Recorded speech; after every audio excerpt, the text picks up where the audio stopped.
difference between weak PMO and empowered one once you see these particular process areas. Coming to the next one. Okay, so this is a roadmap I would suggest to those who have a PMO or if you don't have one. So say for example, if you don't have one, so maybe in the first couple of months, you can set up, you just choose, you can, for a particular project, you choose a pilot program or project, say for example yours one itself. And if you are a program manager, say for example, and you are running say 7 projects under it, so you create a PMO team within your program, choosing some key persons within from your program team itself. Come up with a, I would say, a very simple reporting and dashboard templates. Okay, and over the period of time, you showcase, you put up some quick win, you start giving some nice dashboards full of valuable information, and showcase this to the senior management, so that once you show the quick wins, you don't ask for it, rather you earn it. You earn you get the money for it, and you don't have to struggle much while asking for the money for it. And so in once your pilot is over in 2 to 3 months, you can you start getting into the more administrative role, where you include not only your project and program, but you start supporting other projects and program also within your business unit. Okay, you increase your visibility. You start rolling out the templates and the processes that you started in the pilot one to the remaining project and program within your business unit as well. And at this time, at least, you have to ensure that the PMO is strengthened or is resourced with a strong PMO person. So often I have observed that the PMO is resourced not with a very capable people. So without any much knowledge or expertise in project or program lifecycle management. So you need to ensure that the PMO is resourced with the sufficient number of project and program management experts. This is the key. Those are the people who should be even able to mentor the project managers as well. Okay. So once I would say in the first 6 months, you define some key processes. You are opening up your PMO to accommodate other project and program as well. And then you may move it to the portfolio level in next another couple of months. You start going to the your senior management and say, we can help you identify and run the most critical and the most valuable projects. It may happen that the projects are realized or budget is allocated based on the influence of the sponsor. Okay, there may not be enough governance or a process in place. So as a PMO, you can start playing a neutral role, much more of, I would say, an auditor kind of, where you ensure that you have the all the processes, all the scorecards, say for example, when you are evaluating the value of any proposal or a project. In addition, over a period of time, you start building your abilities to analyze data. You may start using tools also. There are good PMO and PPM tools available. If depending on the size of the organization and the number of project and portfolio you are managing, you may even start building, start with an Excel-based tool also. Okay, where you create the cost benefit and risk value scorecards, and you weigh the value of a proposal or a project against those scorecards. Okay, and accordingly you advise the senior management when you are putting a particular project in a portfolio, or maybe, as I mentioned earlier, if down the line during the life cycle, if you see the project may not be adding much value, which it was perceived to be a couple of years or a year back, get into the advisory mode and highlight to say your director or a CIO that this may not be doing well. For example, there could be a issue, risk, which are is in red status for last 6 months. The market situation has changed. Could be any other reason. But you get into the advisory mode. Start interacting with the senior management as a PMO. Build strong data analytics capabilities within it, so that you get the right decision-making data you have. You should have it. On top of it, since you would be managing, not exactly managing, but taking care of multiple projects and programs, you need to standardize and show that the life cycle, the processes are standardized. Okay, that's another activity you can work on. And you can also begin creating the resource pool and support the resource allocation. This is one of the key activity a PMO can work on and really contribute. And this is also one of the strong areas of PMO which helps the organization run more projects, maybe even 25 to 30% more projects, because if you are doing a good resource management and allocation. So resources are always an area of conflict within an organization. So as a neutral party, you can always ensure that the right project getting the right resources on the time.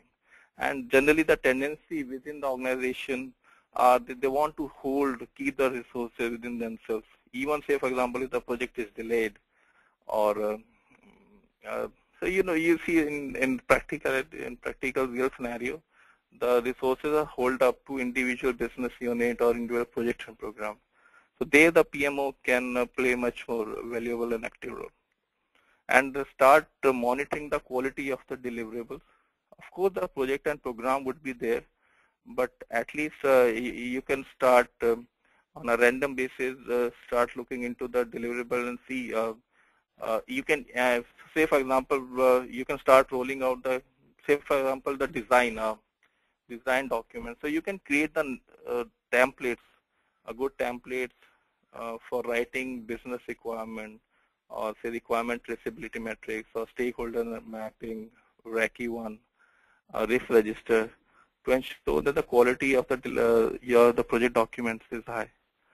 Okay, so once you set up the processes, are into the advisory mode, the next big step is you move into the empowering yourself, whereas you start reporting actually to the senior most within your business unit. Okay, you start owning the project resources and as well as the processes. You define those processes. Any changes, you review it at least once in a year. Keep on getting to the stakeholder sponsor, so that any loophole they find in a process, you should be corrective as soon as possible.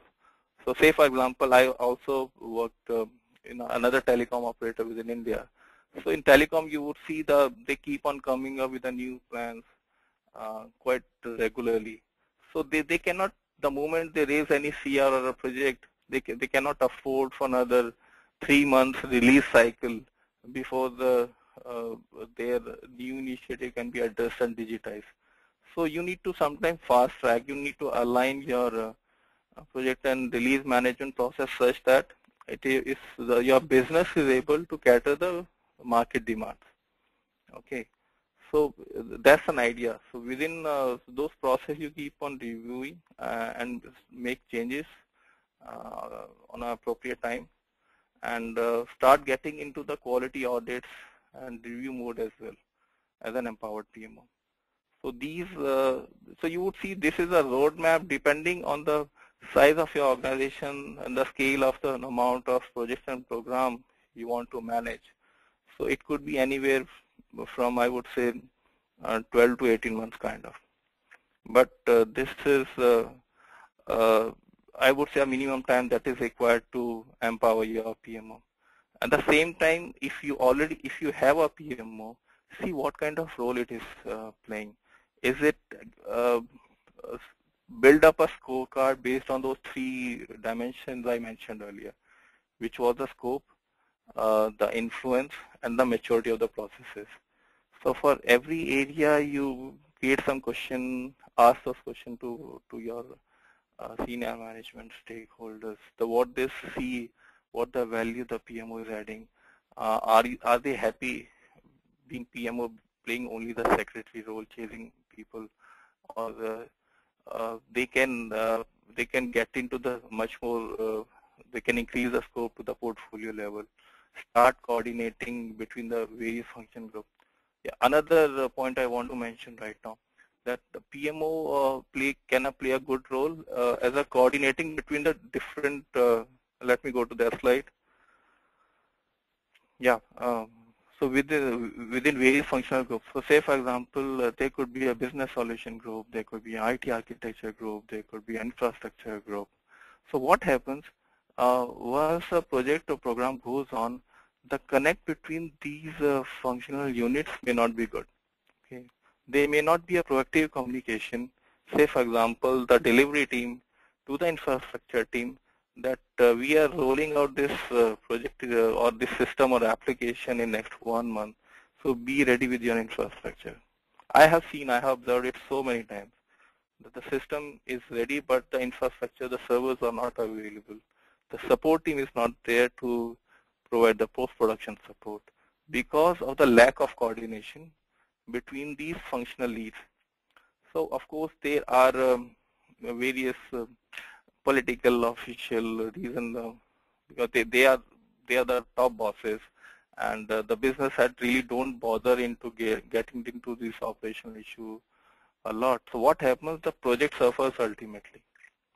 So this PMO, that's the reason I'm putting it as a dotted line. So these functional heads are not reporting to the PMO, but PMO is only playing the role of a coordinating, and they are the one who actually own the process, not exactly the program or a project, but the process, and ensure that the once an application or a project is moving from one functional unit to another, the transition is smooth, and everyone is well communicated about the status and health of individual projects so that they are ready uh, to receive it once the phase gets into their department. Okay, so this is another critical role empowered PMO can do. But suppose if you compare the same with on the left hand side, there are PMOs, but they are they don't have mandate to work with the functional heads or maybe even communicate with them also. Okay, there is no mandate. They are not supposed to do that. So as a result, because of this official problems, these egos and politics and all that, ultimately the project suffers. And I've seen this happening. PMO can get rid of this problem. Okay, I was at this slide, just 1 minute.